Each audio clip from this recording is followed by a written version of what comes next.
আসানসোলে রেল কর্মচারীদের বিভিন্ন সমস্যা, দাবি দেওয়া ও ভবিষ্যৎ পরিকল্পনা নিয়ে একটি গুরুত্বপূর্ণ আলোচনা সভার আয়োজন করা হয়। ভারতীয় মজদুর সংঘ এর উদ্যোগে পূর্ব রেলওয়ে কর্মচারীদের নিয়ে এই বৈঠক অনুষ্ঠিত হয়। সভায় উপস্থিত ছিলেন পূর্বী রেলওয়ে কর্মচারী সংঘ পক্স এর একাধিক পদাধিকারী ও রেল কর্মচারীরা।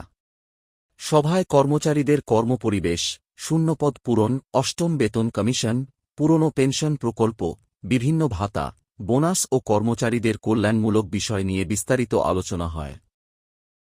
পাশাপাশি রেলের উন্নয়নের সঙ্গে কর্মচারীদের স্বার্থ কিভাবে সুরক্ষিত রাখা যায় সেই বিষয়েও মতবিনিময় করা হয়।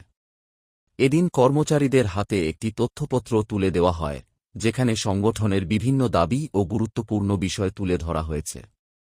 সংগঠনের পক্ষ থেকে জানানো হয়, রেলের উন্নয়নের পাশাপাশি কর্মচারীদের ন্যায্য অধিকার নিশ্চিত করাও অত্যন্ত জরুরি। সভায় উপস্থিত নেতৃত্ব কর্মচারীদের বিভিন্ন সমস্যা ও মতামত শোনেন। এই বৈঠকের মূল উদ্দেশ্য ছিল কর্মচারীদের মধ্যে সচেতনতা বৃদ্ধি করা এবং তাদের দাবি দেওয়া যথাযথ স্তরে পৌঁছে দেওয়া। এ বিষয়ে বিস্তারিত জানান পূর্বী রেলওয়ে কর্মচারী সংঘের আসানসোল ডিভিশনের সভাপতি পূর্ণব্রত বেরা।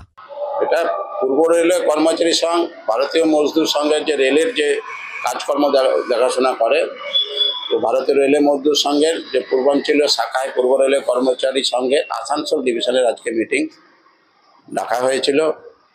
সেখানে অর্গানাইজেশনের বিস্তারিত কথা হবে, আগামী দিনে ভবিষ্যতে কী করতে আমরা চলেছি এবং নতুন কমিটি আজকে গঠন করার সম্ভাবনা আছে, সেটা নিয়েও বিস্তারিত কথা হবে। সেই জন্য আজকে এই মিটিংটা ডাকা হয়েছে।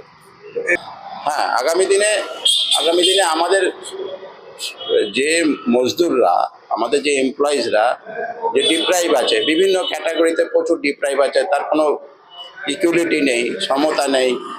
হ্যাঁ, তারপরে ওয়ার্কিং কন্ডিশন দিনকে দিন খারাপ হয়ে যাচ্ছে, মেন্টাল প্রেশার আসছে, কাজের জায়গাতে অনেক বেশি প্রেশার চলে আসছে, সেই প্রেশার থেকে মুক্তি দিতে হবে।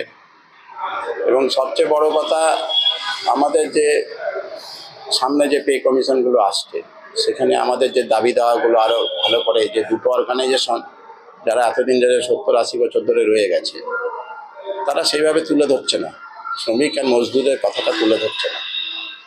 তো সেগুলোকে আমাদেরকে তুলে ধরতে হবে এবং আমরা সেই কার্যসূচি, এবার পরপর অনেকগুলো কার্যসূচি আছে আমাদের নেব, সেগুলো